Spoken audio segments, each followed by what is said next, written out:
নমস্কাৰ, মই ত্ৰিদীপ ভাগৱতী। কিছু বছৰ আগৰ কথা, কৰ্ণাটকত বিধানসভা চলি আছে। সন্মুখত অধ্যক্ষ, এইফালে শাসক দল, এইফালে বিৰোধী দল। হঠাৎ চিচিটিভিত ধৰা পৰিল যে তিনিজন বিধায়কে, সন্মানীয় বিধায়কে মোবাইলত বিধানসভাৰ কাম কাজ চলি থকা সময়ত পৰ্ণ চাই আছে। সেয়া আমাৰ বৰ্তমানৰ বিধায়কৰ অৱস্থা। বেছি দূৰলৈ নাযাওঁ, অসমলৈ উভতি আহোঁ। অসমতো দেখিবলৈ পোৱা যায়, বিধানসভাৰ অধিৱেশন আৰম্ভ হোৱাৰ লগে লগে একাংশ এনেকুৱা বিধায়ক থাকে যিসকলে কেৱল টোপনি যাবলৈ বিধানসভাৰ কক্ষৰ ভিতৰত প্ৰৱেশ কৰে।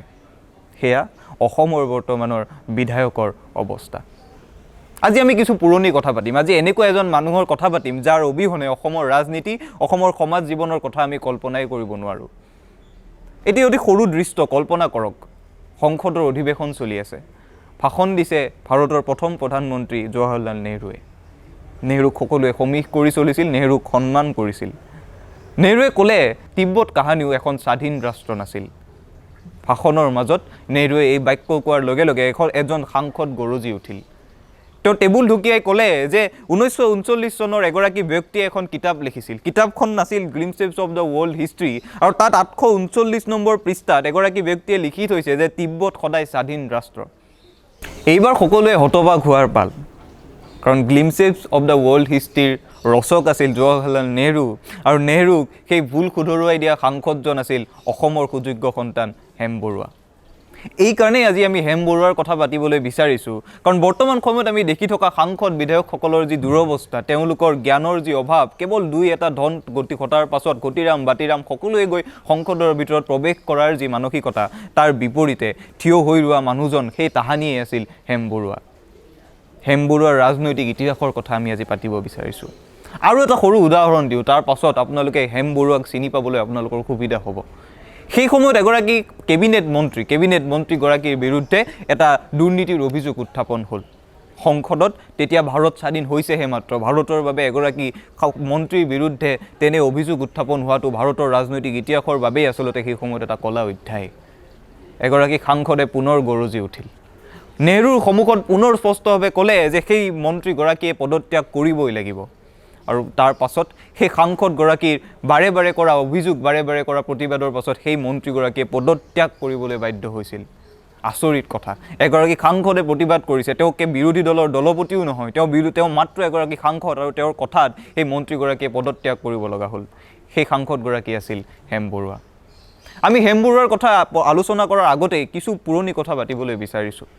প্ৰথমবাৰ হেম বৰুৱাই নিৰ্বাচন খেলিছিল 1952 চনত। সেই নিৰ্বাচনত হেম বৰুৱা পৰাজিত হৈছিল।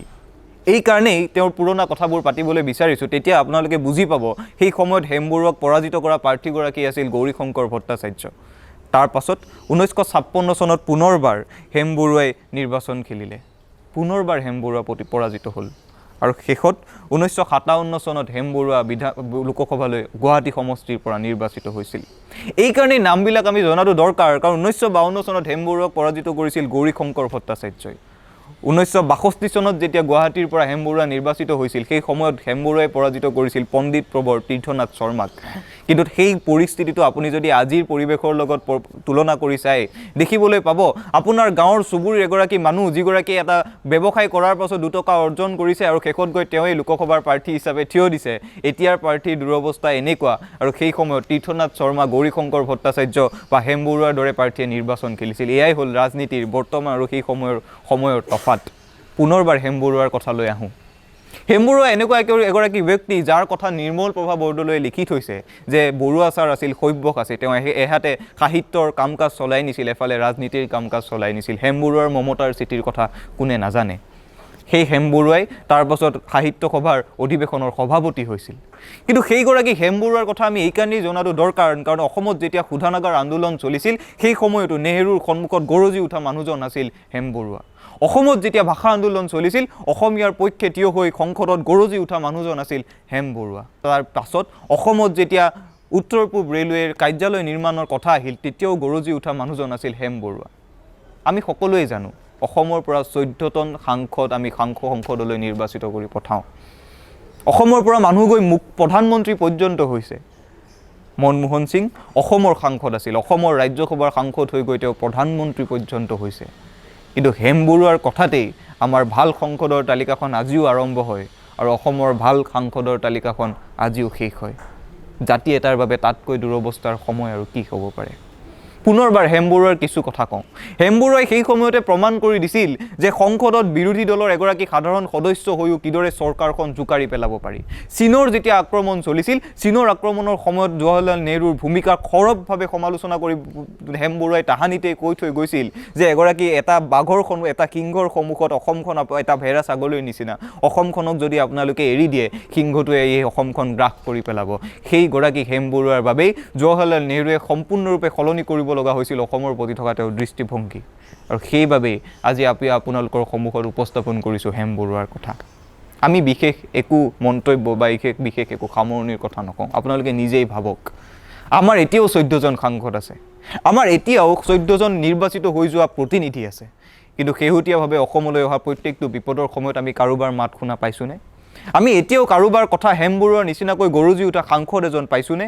আমি এতিয়াও হেম বৰুৱাৰ নিচিনাকৈ প্ৰধানমন্ত্ৰীৰ সন্মুখত চকুত হৈ কথা ক'ব পৰা সাংসদ এজন পাইছোঁনে? নাই পোৱা।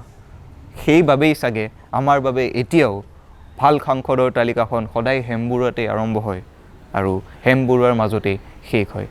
জাতি এটাৰ বাবে তাতকৈ দুৰ্ভগীয়া আৰু দুৰৱস্থাৰ কথা আন একোৱেই হ'ব নোৱাৰে। ধন্যবাদ।